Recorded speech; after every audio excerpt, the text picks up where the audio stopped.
Alright,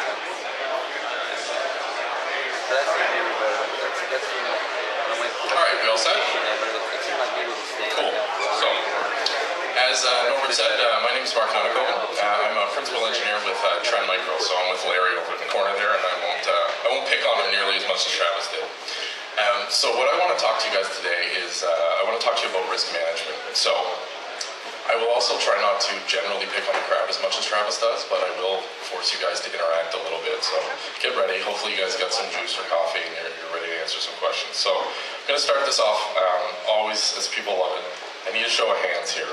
So if everybody starts with your hands up for me, what we're going to see is how much you know about the risk coverage within your organization. So everybody get your hands up. I know, exercise early in the morning, it's crazy, right? Okay. So, and this is a good demonstration, at least if it pans out the way I think it will, but, you know, given the answers that some people gave to Travis, it never really works out how you picture it in your mind. So, knowing what you do about your organization and how you guys handle risk management, how many of you would say, yeah, exactly, you can just laugh and I'll put your hands down.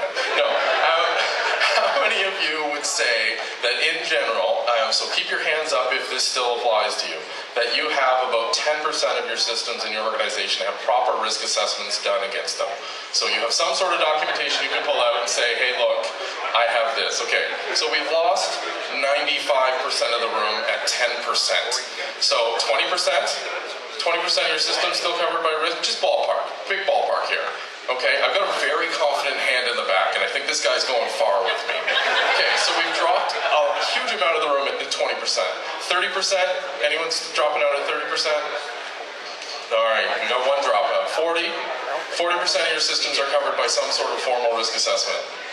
All right, I think these guys are going to go all the way with me here. So let's just jump, say 50%. You got half your systems covered by risk assessments. All right, 75%? Oh, we dropped you. Fucking causing. I just shit disturber. All right. So how far am I having to go to drop you out? 75? Okay, so we got one guy. Anyone else? That's healthcare. That's good though. So we have one guy out of a room of like 125, 150 people who works for an organization that has 75% coverage for risk assessments in our organization. Anybody know what the recommended? Oh no, that's coming. Don't worry.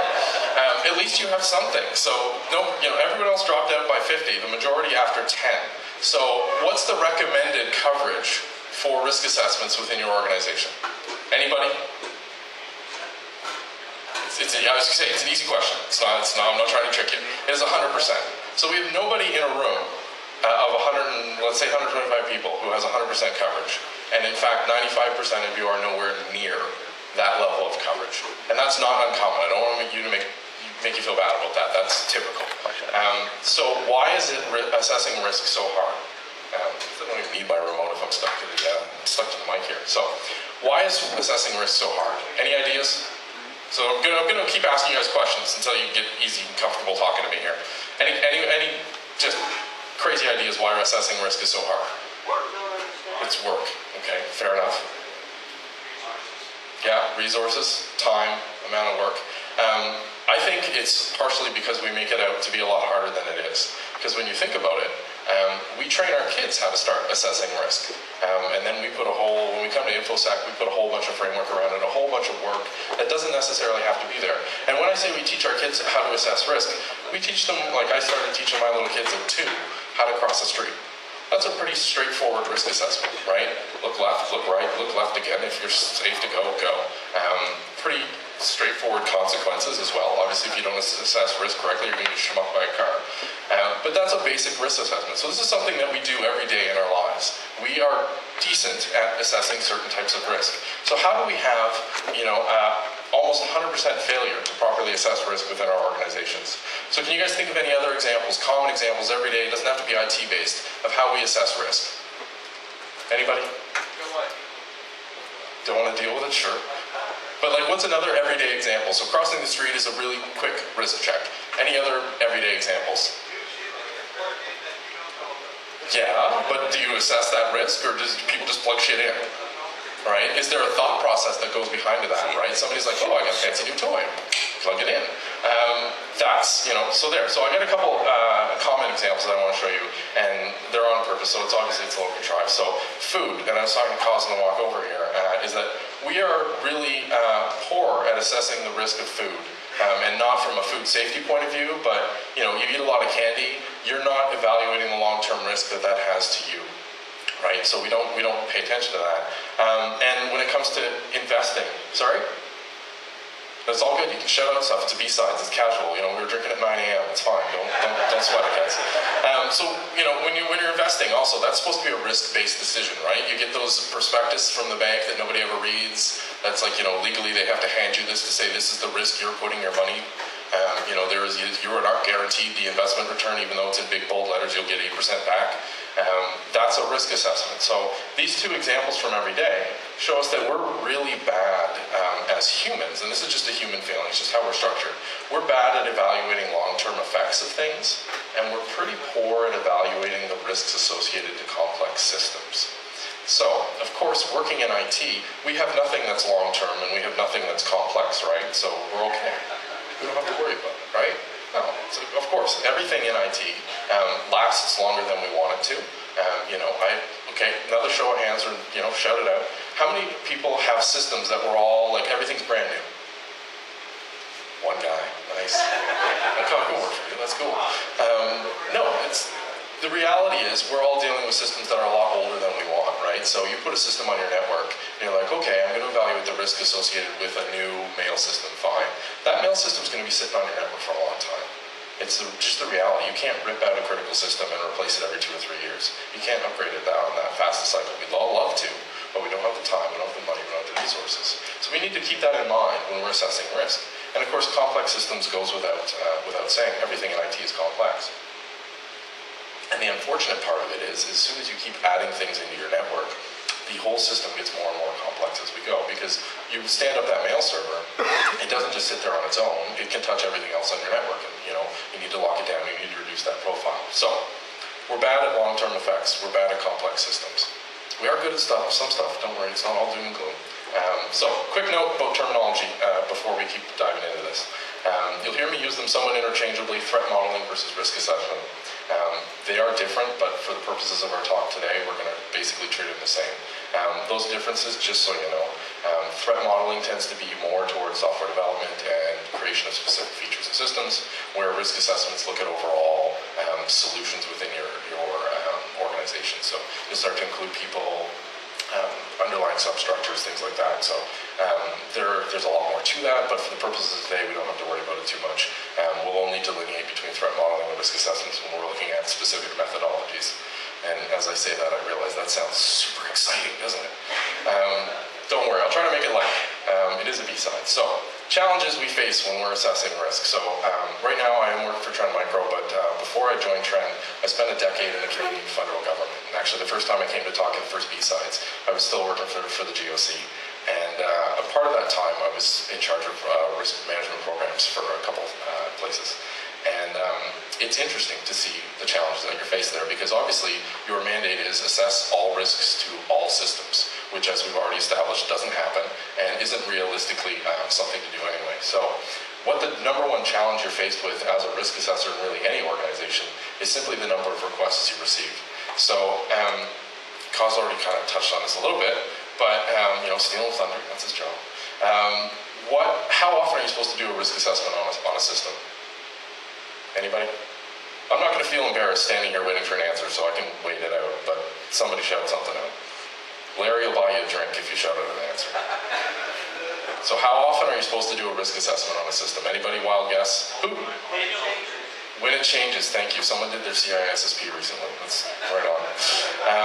Yeah, exactly. So not only are you supposed to do a risk assessment when you drop a system onto your network, you're also supposed to do it anytime you make any change to that system. Any change to that system. You patch it, you're supposed to reevaluate the risks. That's totally unrealistic. It's never going to happen. But every book you read, it's in La La Land with unicorns and rainbows, says that that's what you're supposed to do. So you can imagine the number of requests you're going to face. So what I really wanted to address today was how can we manage this queue that we're dealing with. So the most common solution to manage the queue of all these risk assessment requests is FIFO. So first in, first out, right? Has has no bearing on business need, has no bearing on actual risk posed by these systems. It's a simple solution of, you ask me first, I'll process that one. When I'm done with that, I'll grab the next one off the stack and I'll keep going through. Not super surprising. No, I'll take blank stares as either I'm totally boring or complete acceptance and agreement with what I'm saying. So we'll go with the second one. The other most common way of people prioritizing their requests is LILO. So I know the students are probably going to get this one. What is LILO? It is normally, except when it comes to risk assessments, and that's loudest in, loudest out. So whoever yells the most gets their stuff done first. And that doesn't just apply to risk assessments, that's generally to anything within an organization, right? You can also do highest salary in, highest salary out, or position on org chart in and out. But again, that has no bearing whatsoever on the risks that the systems are posing to your environment. And of course, not having a risk assessment, well, here, I'll get you guys back into it. Who actually has risk assessments as a gating goal before something gets deployed onto their network? Anybody? You just put your hand up. Put it up. Anybody? Okay, so we have a few people. How does that actually work? Do you actually get that? Do people actually respect that gate, that before something goes live on your network, that risk assessment is done and filed away? Project, yeah. If you get into project management, you might have some success at it, but things get crunched, right? It's ideal world, never really, Yeah. So we need to prioritize. So that's the big goal today, is to show you a quick and easy way on how we can start to prioritize this stuff, because it can be done. And that's really it, is we're not going to, I'm going to show you a quick methodology to do this. It's not going to replace whatever methodology you're doing for formal assessments right now. What we're going to do is teach a couple quick steps that you can at least prioritize that queue of requests as it comes in. And that's really the key. So now you can have, a business-driven or an actual realistic idea of some of the high-level risks, and then prioritize your in-depth assessments based on that. So with that, let's look at a couple examples of the big models that we do use when we actually get around to doing risk assessments. So everyone except Cons can look at this. So examples, under threat modeling, we've got Stride, Octave, Dread, Trike, anything with an acronym, shove it in there, it's good. Is these familiar to anybody? Anybody use these within their development shops today? Sweet, crickets. We need a cricket sound. Somebody just put that there, or a tumbleweed. So these are common methodologies. If you're in software SDLC, you'll probably see these a lot. These might ring true more, especially if you're working with governments at any level. The top one's an Australian and New Zealand standard that ties into ISO 30,000, as well as NIST, ISO, CRAM, the HTRA is the Canadian government methodology. So these are all good frameworks, but they have problems, and we're going to dive into that because I like to point out problems, not solutions, just point the problems. This is a look at the Canadian HTRA methodology. It's available online. It is, I will give them credit before I show you the rest, it is available as a PDF. So that comes into play in 2 seconds. When you scroll down, this is just the high-level chapters, and each of these is a pretty sizable document. But of course, they're all available in Word. There's no risk associated to opening random Word docs. So yeah, I know. So the HTRA methodology is actually very solid, but it's probably the most abused risk assessment methodology within Canada easily. And catch me after at the bar, and I'll dive into horror stories about how people use that. This is an overview of the process for NIST 800-30. Not simple at all. The next slide is my particular favorite. So everybody knows ISO, right? Various levels of ISO standards. ISO 31000 from 2009 is a risk assessment framework, risk management framework. And this is from, on the right-hand side, you can barely see it, but that's okay. It's a bird's eye view of a web page that is quite literally called, and I'll show, this is going to be part of it. So you can see this is only part of this page. This page is actually called ISO 31000 2009, translated into plain English. This is the summary of the actual framework. And it just keeps going. I think when I saved it to PDF, it was 100 and some pages. So that is the English version of an English standard for risk management. It's ridiculous, right? So bad examples, bad examples. Here's a good example. So Stride is from Microsoft, and it's used heavily within their development teams. And I was actually at a presentation that Sector Lee Honeywell from Microsoft was there, and she did a really great job showing people how useful the model was. And the reason why it's been very successful is they actually have a card game associated to this. It's called elevation of privilege. And Lee's talk at Sector, I was excited to see Lee talk. She's on Twitter. You can find her, really great person, really knows her stuff, and I was really excited to see her talk in person. So imagine my surprise when I show up to this threat modeling talk that she's going to give, and she hands out decks of cards, and we played 10 games with elevation of privilege, which was awesome, but not all I was expecting. So the reason why I think this is successful is because they've made it relatable to apply their framework. So the elevation of privilege game is basically like a game of bridge. Only done from a security perspective. So you go around the table and you each try to attack your data model. And as you go, each attack you play, everybody tries to come up with a mitigating design element and add that into your data flow diagram. So by the end of your game of elevation of privilege, you've taken your basic design and really picked away at the parts of it and made it a lot more robust and secure. And it's a really good way to apply the methodology. So this is the first time I've actually stumbled upon somebody who's made this framework much more relatable. So failures in general around frameworks, and we're already hinted at a few. Around threat modeling frameworks, so in the development teams, I think the expectations are really wrong. People expect that if I apply a threat modeling framework to my development shop and put in my SDLC, so my secure software development, they expect that they're going to hit all the threats. That's not true. What the goal of that is just to get better. And then for risk assessments, I think the biggest problem we see with them is applying them. So the frameworks are sound if you can read them or stay awake to read through the framework. The frameworks are excellent, but the problem is that people don't understand the context in which to apply them. So we're going to dive into these failures a little bit here. So for threat modeling, it's really, like I said, the failure to understand the goal of the models. And again, we heard this earlier, failure to allocate enough resources, right? Especially for threat modeling, it's key because you're building your stuff. Like we all know, you see it in all the literature, the earlier you catch a bug or a problem, the cheaper it is to fix, and the better the fix is going to be. You're not going to monkey patch something onto something that's in production. So it's really important if you're in a dev shop to start doing the threat modeling earlier on. Elevation of privilege, by the way, from Microsoft, I highly recommend it. It's the best way to do the threat modeling. It's available under Creative Commons license online, so you can download all the cards and print them off. They've got instructions on how to send it to an actual printer if you want to print out fancy cards. But you can just print them out on sheets of paper and play it within your own development shop, so it's really good.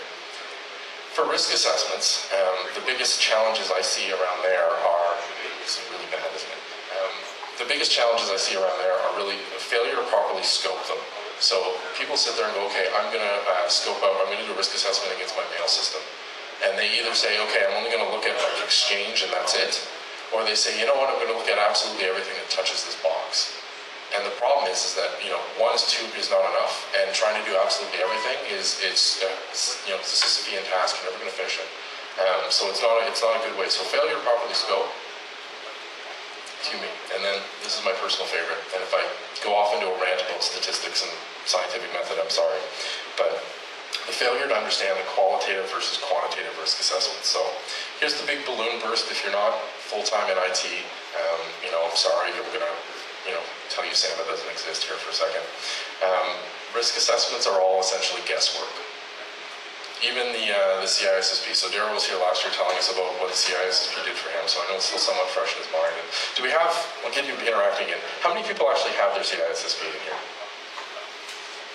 Yeah, it's a lot. Okay, so that's good. So you guys have gone through the indoctrination.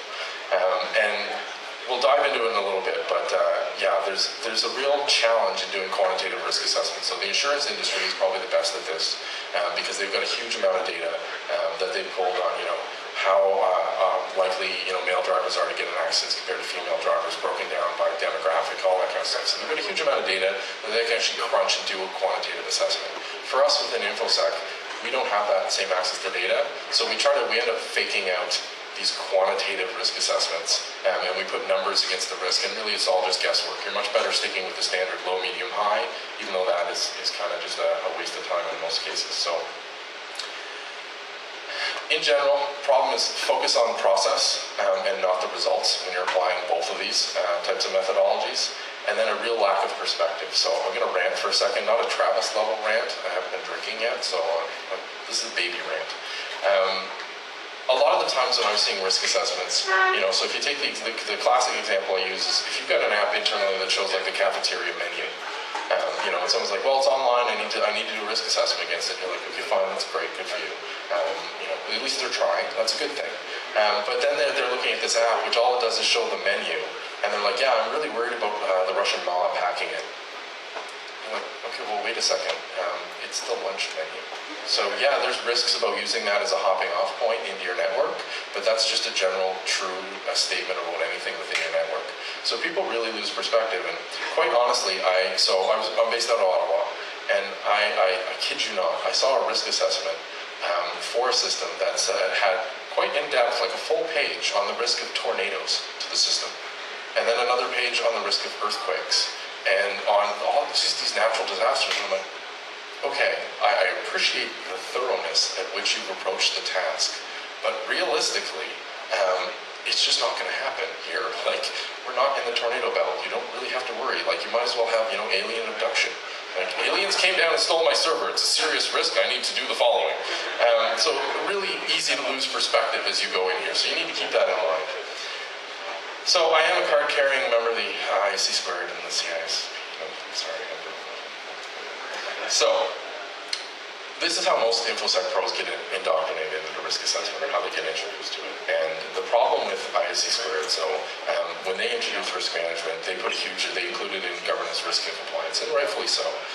But it's a chapter of like 98 pages within the CIS initial study book, and only like half of that, like half of one page in that almost 100 pages is actually worth your time.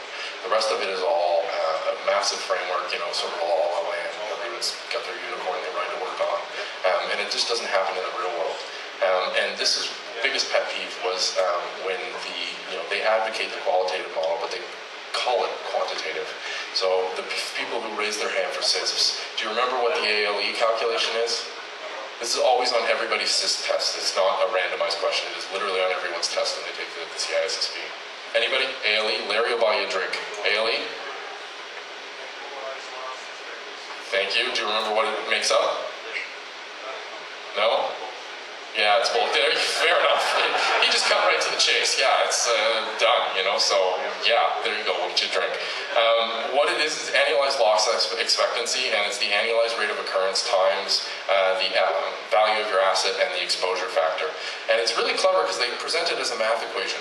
And it has no basis in math at all. It's just essentially, let's just take a random, asset value is somewhat easy and actually quantitative, but the exposure factor is just the complete BS part.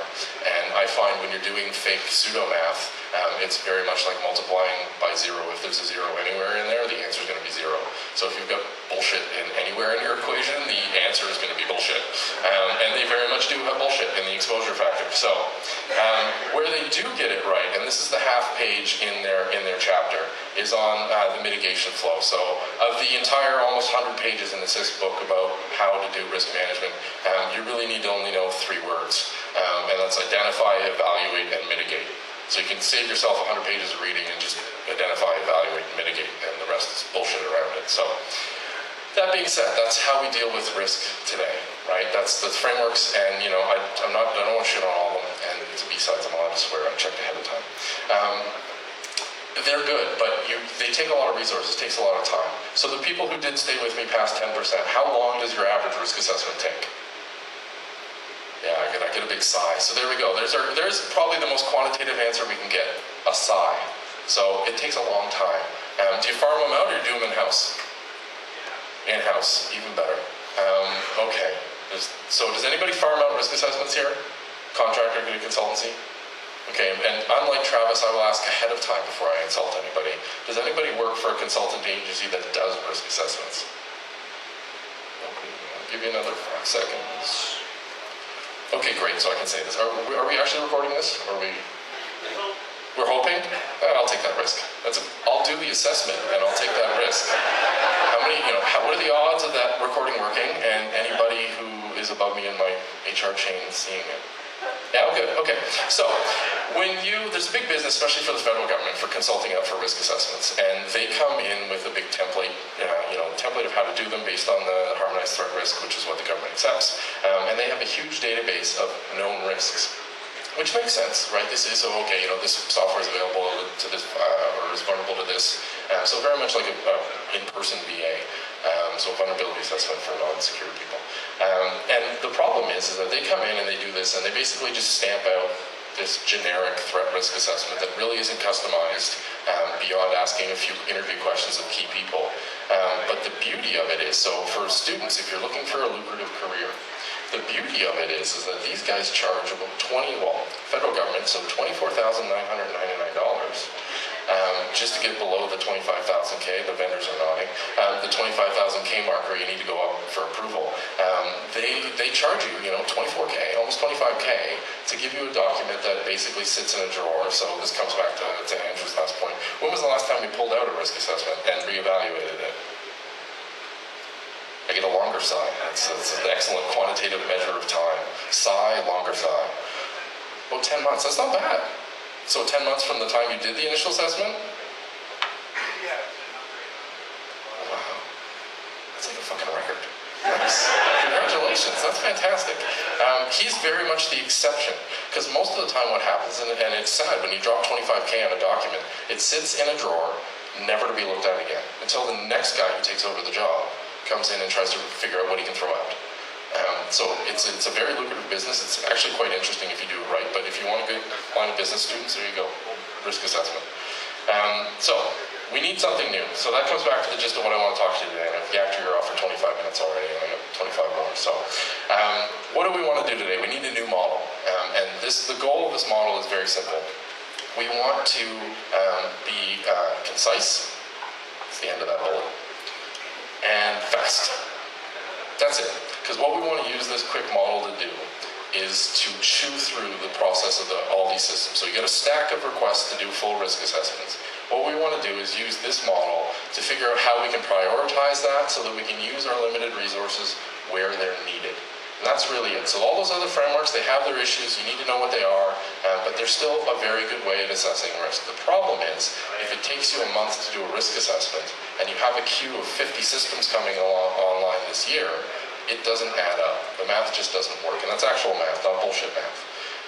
So we need to figure out a way to chew through this real quick. So because it's the B-sides, I'm allowed to have fun. And I do quite a bit of speaking, and a lot of the times it's very formal. So when I come to a B-sides, I like to just swear, for one thing.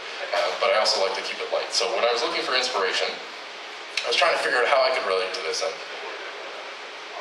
for those of you who were here, I think it was last year, Kelman did his Star Wars presentation. Was that last year or the year before? Yeah, last year. So Kelman's a good friend, and he's had a lot of success with the Star Wars thing. So I'm not thinking this is going to go like Star Wars, but I was like, you know what, that's a really good way to relate to people and figure out, how they can understand the topic. So I went hunting for inspiration. So I figured, you know what, I grew up on 80s TV, and I was like, maybe MacGyver. Like, look at those bangs. They're fucking magnificent, right? Like, feathered bangs, that should come back. We need that. But I was like, you know what, maybe that's too obvious. Maybe too many people are like, yeah, whatever, fucking guy making a rocket launcher out of toilet paper and a pin. I know, okay, fine. So I was like, okay, well, let's keep going. And, I've got two little kids, so we're watching a lot of cartoons, and, they were asking me, well, who are these guys? And I was like, yeah, maybe I could do something around Scooby-Doo. It was always fun, it turned out to be a guy in a cheesy mask at the end, but still, it was fun. But then I was like, no, I'm going to save that for, like, the manager, incident response model. So I got to save that. So lately, I've been on a kick watching a certain TV show, and I really enjoy it. It's a lot of fun, it's lighthearted, and it's good. So my search led me to the fictional town of Pawnee, Indiana. And for those of you that watch Parks and Rec, I love the show. So this is Leslie Knope. She's a city councilor in this fake town, played by Amy Poehler. Brilliant. But I don't want to use her. She's too big a fan of bureaucracy. She loves the paperwork. She's in. She is a public servant to the bone. So that led me to this man. Look at this character. So this is, yes, thank you. So this is Nick Offerman. He's a brilliant, brilliant actor, and he plays a character called Ron Swanson. So we're just going to take a quick aside for a minute, because Trav pumped Atlantic Security Conference. I'll pump a cause that I think is fantastic. This is a prime example of your goal for Movember. If anybody knows what Movember is, it's where men, we grow a mustache to raise awareness for prostate cancer. If you can achieve this in 1 month, that is beautiful. I got a man crush on this guy. Like, look at that. That is a magnificent mustache. So, side note, Movember, fantastic. Google it. It's a great cause to support. Back to the topic at hand. So, for those of you, how many people, I'll get interaction again here. How many people watch Parks and Rec? Couple? Okay, so Figured you'd give me the cheer, that's fantastic. So for those of you that don't know, that don't watch the show, Ron is a very simple character, and I think he really steals the show. He's an interesting sort of juxtaposition of, anti-government, yet he's a director in the government. Very sort of card-carrying American, loves his guns, loves his meat. Very straightforward, no bullshit approach, and that's why I thought he would be a great inspiration for here.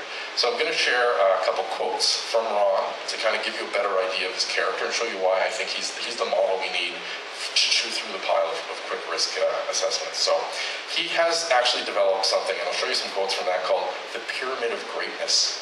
And it is quite literally a pyramid that has little, axioms for living his life in order of priority, and of course, meat is at the top. So, Ron on government work. Normally, if given the choice between doing something and doing nothing, I'll do nothing. But I will do something if it helps someone else do nothing. I'd work all night if it meant that nothing got done. Gives you an idea. So that's Ron on government work. Ron on bowling. Straight down the middle. No hook, no spin, no fuss. Anything more and this becomes figure skating. Okay, and that was actually the episode he bowled a perfect game. Quite literally by shooting straight down the middle. Ron on honor. This is part of his pyramid of greatness. If you need it defined, you don't have it. So this is a character with soul, with principles. He is a man of principle. On poise. Sting like a bee. Do not float like a butterfly. That's ridiculous. Fair enough. Good point, Ron. Effort. Never half-ass two things. Whole-ass one thing. That is perfect. That is what we need for risk assessments. Don't half-ass two things. Whole-ass one thing. So, inspired by Ron, our new model. What's our goal for our new model? To be able to quickly assess our priorities. So set priorities for the stack of risk assessments we need to do. So my last Ron quote, and this is the inspiration for the model, on salad. I think you've accidentally given me the food that my food eats. Fair enough, Ron. This is the man who once ordered all the bacon and eggs in the restaurant. And in fact, stopped the waiter and said, I think you misunderstood me. I said, bring me all the bacon and eggs you have. Not a lot. All. So, without further ado, our model, little hint. Well, not without further ado, that's a bad intro. I'll just show you this random picture. Enjoy. So, what are we going to do? We're going to take any technology, or system, or device, or app, anything we need to look at. We're going to treat it like steak. We got inspired by Ron. I had to do something fun. We're going to see what information it has. Tally up what it's worth for you. I had to stretch for that one. It's hard to find a T word around the mountains. Evaluate who wants it. Assess the weak points. Then my highly technical, keep it safe from bad stuff. Fair enough, right? 5 simple questions you can ask yourself. You can answer these quite quickly about any technology, and then you can figure out if you need to put this higher in your queue or lower in your queue. So for the more work acceptable or corporate version of this model, it's what do you have? How much is it worth to you? Who wants it? How can it break? How can we protect it? For today's purpose, it's steak. Okay? Scroll through. So, steak. Keep it safe from bad stuff. That's why I had that picture up earlier. The slides were a little out of order. Steak. Drill that into steak. We also had steak last night, and I think some of us were credited because we ate too late, but it had, this is a total off topic, but Travis wandered. I feel justified in wandering. We were at Portobello's last night, and they had a special, which was a 12-ounce strip. That was fantastic. But they also put like a Jack Daniel's barbecue sauce on it, and then just because that wasn't enough, they put candied bacon on top of that. It's fantastic. Just don't order it at like 10 at night. So, 16 minutes left before someone else comes up. Let's put this into practice. So steak. So, real quick, what are we doing? Yes. Okay. Listening to crickets too. What does steak stand for? Anybody? Good. 2. That's not bad. That's worth a drink. So, see what it is. Tally it up. Evaluate who wants it. Assess the weak points. Keep it safe from bad stuff. That one's easy to remember. It's highly technical, but it should be easy to remember. So, in practice, let's look at the iPhone. Love the iPhone. That was actually my first talk when I came to B-Sides. I did that on iOS and the threats there. So, We have 15 minutes left. Let's see how much we can dive in and how much we can figure this out. So, side note, I absolutely love, this is the official Apple ad where they have on their website. Can anybody tell me in a security context why this is, be nice to say not optimal, but why is this a problem? Exactly. Does everybody know that this is not what you have to put up with? You can actually have a full keyboard password with emojis, with everything, but by default they make you use a 4-digit PIN. You can flip it to do complex password and then type in whatever you want, including a 4-digit PIN, but all of their ads show this. It's like, come on, you're pumping that as a security platform, but complex one up. Anyway, side rant. I guess I am. Am I becoming Travis? Am I ranting a lot? That's just, all right, and this is only cranberry juice. There's no booze. It's just cranberry juice. Okay, so we have an iPhone. How do we okay, little set the stage for it. It's running iOS 7. There's organizational data on the device, so we've already grumbled a bit about BYOD, but actually with iOS, it's not as bad as you think. So organizational data is on the device. You've got email, contacts, calendars, documents, stuff like that. Lord knows what else is stored in the apps on the device, but it's also personal data on the device too, so we need to consider that. So take a quick swipe at this. Someone comes in and says, yeah, we want to start using iPhones on the network. Okay, great. So we need to do stake. So what's on the iPhone? What's available? You know the scenario. What's available on the iPhone that we need to protect or that we're worried about? I can stand here all day. Well, I can stand here for another 14 minutes and 9 seconds. So exactly. That wasn't hard, guys. I literally had it on the previous slide. Literally, it was like right there. You gotta wake up. Come on. Let's see. Is the bar open? Bar might be open by now. Like, I mean, if whatever it takes to get the gears going here, guys, we gotta, Bar's set pretty low. Exactly. So, complete list of employees with contact info, okay, as well as some other data, but let's just use this to start with. So, what's that worth to us as an organization? What is this type of data worth to us? Nothing. We just don't care. We'll give it out. We'll be asked for it. We'll give you a nice printed out copy. We give it, hardbound and everything. Do we care about this type of data from an organizational perspective? Do we want to protect it? Yeah. These are law balls, guys. Like, just nod. Say yes. Yes, we do want to protect it. So, it's worth a lot to us. There's privacy law impacts. There's legal impacts here. We want to protect this data. So, who wants this type of data? Like, who could come after or would be interested in, like, my corporate organizational contact information? Competitors, perfect, yeah. Social engineers, some malicious actors, and I'm sorry, well, you know what, I'm not sorry in advance. So I had competitors, malicious actors, and headhunters. So if you're on LinkedIn, you know this all the time. Get headhunted, just, made a profile. So we know people want it, it's of interest. So what are the weak points here? What is a weak point with a mobile device that has all this information on it? Mobile, thank you. Yeah, I literally told you the answer in the question. I'm just kidding, guys. It's all good. So, yeah, it's a pocket-sized device that's constantly on the move. So, has anybody ever lost a phone? Yeah, nobody will ever admit in general, but yeah, I mean, it happens, right? We pull them out all the time. We're using them all the time. I don't even know where mine is right now. So, there's a good example. I'm not sure where my phone is. It's a pocket-sized device constantly on the move, so we need to worry about that. So we need to keep it safe from stuff. That's our K. So we can enable policies and look at remote wipe and activation. In this model, the last one, the K is actually not super important. It's really just the first ones to evaluate, is this something that's critical to us? So we look at this data and we go, you know what, there's potentially a lot of risk here. Right? It took us, even in a group setting, and groups are not exactly fast, it still took us less than 5 minutes to figure out a high level. You know what, there's a pretty significant risk here. So we should probably pop this up to the top of the queue to do a full, proper risk assessment on, right? Does that make sense? Does that agree? Yeah? You could nod at least. I know we haven't had snacks yet, but we can nod. Yeah? Minimal effort, it's not even a hand up, it's just a... So 5 minutes, did a quick sweep, there we go. So we can also use this model when we start to apply into specific features. So this comes into the Delta threat risk assessment. So if you already have an existing system and a new feature gets out. So if people already have iPhones on your network and you're good with that, now they're buying 5 S's. So Touch ID is a big one. Everyone know what Touch ID is? Mainly, has Apple's marketing machine done its work on the rock? Yes? No? A few nods. Okay, I will confirm just in case. Yeah, so basically what it is a fingerprint sensor on the home button. And what it does is it actually keeps a mathematical representation of your fingerprint within the secure computing module on the CPU, and then uses that to put your passcode in for you. So your passcode, and give it to the NSA. Well, the NSA doesn't have access to iCloud.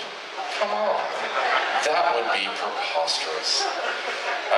So, on a side note, so we'll talk about this feature in a second, but on a side note, is anybody worried about their fingerprint actually getting out there?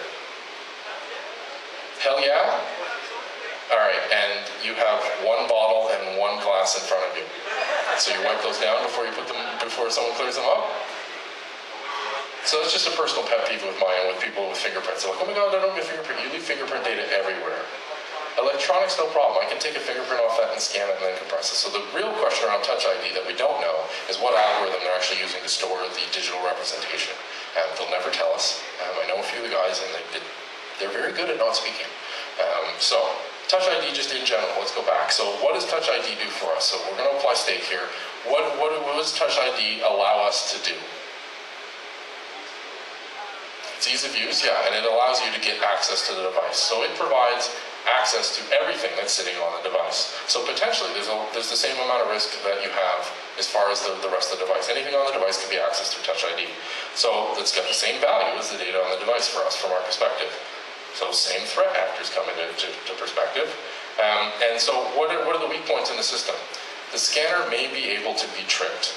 We don't know. There's still a lot of active research in this area to see how good that fingerprint scanner is. From a usability perspective, that fingerprint scanner is fantastic. It is probably the best on the market today. It's a circle around the home button. So you all see an iPhone, you know the home button, so it's a circle. They have set that up so that it actually reads on angles, reads upside down, reads it every which way you can think of. Gentleman in the back actually put his hand up, which is super polite for B-sides. Yeah?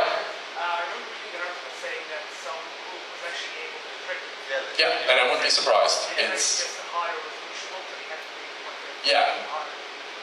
Yeah, so the gentleman's saying it's a much higher resolution, which is why it works all the way, but they just had to make a really high resolution fake fingerprint, and it was all set. So most fingerprint scanners do get compromised very quickly. Because it's that trade-off of usability versus security, right? So at least it doesn't seem vulnerable to the gummy bear attack, which is something that was just sad. So how can we keep it safe? You can actually turn off Touch ID as a policy item within iOS 7. So if you don't want them to use Touch ID, you can turn it off. But here, again, another couple minutes and we've applied the methodology to figure out if somebody's asking like, hey, Touch ID, should we worry about it right now? If you are concerned about it, we know we can turn it off in your policy, push it out, and you can put it at the bottom of the queue and say, look, if people are really pushing about it, or realistically when your CFO comes down and says like, oh, my Touch ID, you can evaluate the risk then. But here we've done a quick sweep and figured out that, we can mitigate this risk just simply by turning it off and then worry about it later. So you may have a bit of a user revolt, but probably not too much. So, great. Feature down. Great. Another feature, AirDrop. Anyone know what AirDrop is? Yeah? Nods? Students all know nods. Yeah. So it's actually across. So I did have in my abstract that I talk about Mavericks, but unfortunately I had to pull a lot of Maverick stuff out because they didn't publicly release it yet, so I'm not allowed to talk about a lot of the stuff that I know. So give me a beer and maybe I'll tell you. So AirDrop is a feature that they use in combination with their Bonjour network protocol, where it does automated discovery. And what it allows you to do from your iOS device and from Mavericks as well is share files on the fly. So I can grab my phone wherever, or whoever has my phone can grab it and then send a file to somebody else. So they finally copied the feature from Android where you can pass files off. So for AirDrop, what is it? It's whatever file you selected to share or that somebody has sent to you. That's what we're looking at the security around. So what's the value? It really depends. Depends on the file. If I'm sending a photo of us here at B-Sides, it's probably pretty low. So depends on that. These guys, sometimes I debated even including like E in the model, but stack didn't really make as much sense in the context of RON. So malicious actors and competitors are almost always in every sort of who could do it. Well, it's always them. So the problem with AirDrop, the biggest weak point is by default it's configured to allow everybody to send you stuff. That's the default setting. Anybody can send you a request to prompt your phone to allow you. So you still have to confirm it, but I can DDoS your phone just by keep sending you requests and annoy the crap out of you. No real security consequence, but fun to tick people off if they aren't aware of it. So nice thing is we've also got a simple mitigation here. You can actually disable AirDrop via policy in iOS, but you can also have it set to limit to contacts only. So these are people who are in your contact address book, and it'll only allow you to exchange files with them. But of course that brings up you have the bigger issue of AirDrop, is that AirDrop is constantly polling people to let it know it's there. So that's Bonjour. If you've ever, so the gentleman who was scanning packets, if you have Macs on your network, Bonjour is annoying as hell. Because it is constantly iTunes. Anytime you open up iTunes, it's like, hey, I'm here. Hi, can you share? Can you share with me today? Can you share with me today? Hi, I'm here, share. And it's super busy chatty protocol. Well, your phone is now doing that as well with AirDrop. So there's a lot of visibility issues. And at the Atlantic Security Conference, which I highly recommend you attend, this year, Michael Din actually did an interesting presentation on Wi-Fi and what you can know just from people sending out Wi-Fi signals. So a lot of these notebooks take shortcuts to boot up, especially for Mac OS. They take shortcuts to boot up the Wi-Fi connections by trying to connect to the last known network. So they automatically send out the SSID of your last network because they're trying to automatically reconnect, because odds are you're connecting back to the same network. Well, that's a huge amount of information leakage, and we're actually seeing cases, there have been quite a few media articles where stores are using that to track people. They're like, oh, you've been here, like especially Starbucks. Connect to Starbucks Wi-Fi, no problem. I know you came back in because you tried to connect the Wi-Fi right again. So there's some issues around that, but again, we've got a mitigating measure. We can turn it off. We exclude my rant from the timing, and in a couple minutes, we've figured out what we want to do, how we want to deal with this feature as far as our priorities for risk assessment. So another feature I wanted to talk about, and this one's terrifying, iCloud Keychain. Anybody know what this one is? Password manager managed by Apple. Exactly. Password manager managed by Apple through their iCloud system and automatically synchronized to all of your devices. It's the NSA, exactly. That's an extra free backup service. They just need to put a front end on that and start charging me for requests for backups. So yeah, what it is a feature that allows you, so when you prompt into Safari and ask you to save things as well as, and now at the system level, so anything in your Mac keychain, to synchronize with your iCloud account that's encrypted. And you can then have it all on your machine. So you can have automatic password synchronization across all your machines. And then that's secured by your Apple ID. Which is, from a usability perspective, is really great because you don't have to worry about typing your password here versus there. As long as it's on your same iCloud account, you're good. So for us, though, everybody should be kind of shivering a bit. This is a little bit of a terrifying proposition. So what are we protecting? Credentials to other systems. So the value, a lot.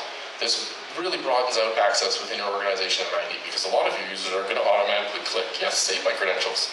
And little known to them, if they've got it enabled, which is supposedly going to be the default, but I didn't say that because I don't know yet, is that this will automatically save into their iCloud keychain. So if they've saved their internal credentials, those internal credentials are shooting up to the cloud, to Apple's iCloud, and they're encrypted with their Apple ID, which is, of course, completely secure from government snooping, as we all well know, right? I'm only saying that because this is recording, and hi guys, so who wants this? Competitors, malicious actors, and governments who, give threat actor. So, why is it a risk? We already talked about that. What are the weak points? Credentials are stored by a third party, and we have minimal visibility into how they do that. So, unlike some third-party cloud providers, Apple is not very forthcoming with what they do behind the scenes. They just sort of give you the general marketing, like, we encrypt it for you. Okay, great. Do you have the keys? What are you using to encrypt that? We have no idea. So, we have to assume that it's open to everybody. So, not just the NSA, but the guy at Apple who's just like, hey, I wonder what I can get into here. So, we have no idea. So, what can we do to mitigate really quickly? Thank God it's in the policy. You can actually lock it off by policy on both operating systems. So you can turn it off right off the bat. So I wanted to show you also the model in a positive view. So we've looked at possible threats, and I know I'm almost done here, so I'm aware of the time. No worries. Positive feature, activation lock. Anyone heard of this one? It's new for iOS 7. It's a good feature. It's not really hyped in the marketing material. But what it does is it locks your iPhone to only be allowed to be activated by your Apple ID. So when you activate with your cell provider, you can only activate with your Apple ID.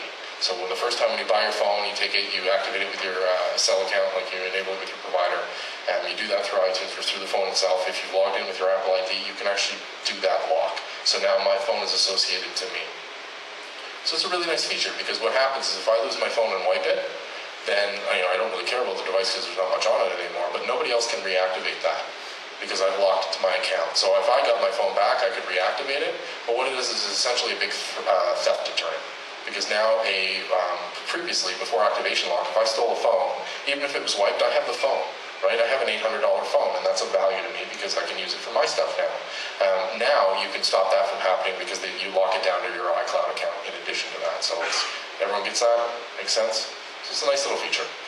So what does it do? It ties the phone to the iCloud account. What it's worth to us? Not much really, so it's not really applicable. Who's really worried about it? Nobody, so I made the model, we're allowed to put not applicable. And then what it does is it may restrict phone reuse. So if we were really worried about activation lock, we could actually disable it by policy. But in this case, what we want to do is enable it by policy. So there's a bit of a different spin on the model, is that if somebody's asking about a new feature, that's got positive implications, real quick look at it and say, you know what, hey, that's really good, enable it, go, done. Don't have to dive in further. So with that, just a couple quick notes on iOS 7, just so I know everybody's interested. So there is a lot of new security and privacy features. They have actually done a few ones that you want to look at. Per app VPN is available now instead of globally.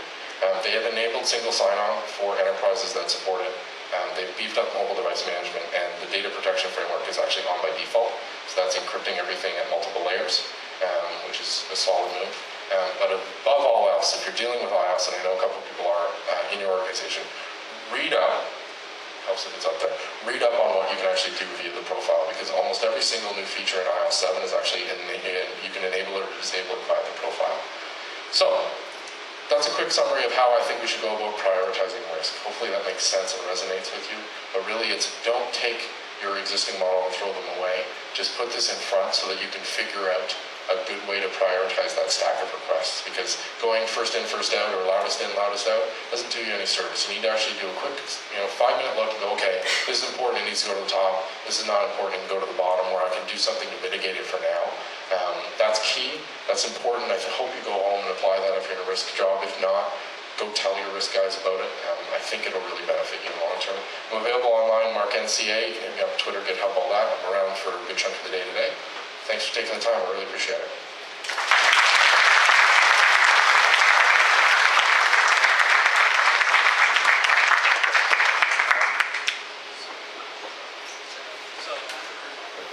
Last chance, everybody got the name in the bag, right? And for the sake of time, we just threw everything in here. So if you're a sponsor and your name is called, I'm sorry, you don't get it. Or even an employee. Here you go.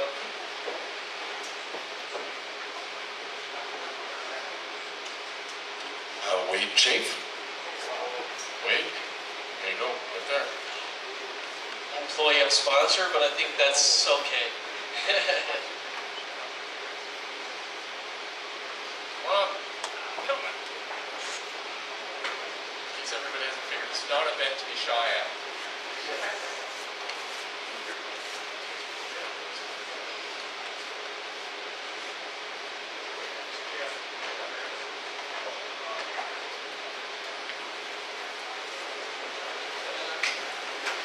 Okay, so we're going to try this again. Ready to go, Chris?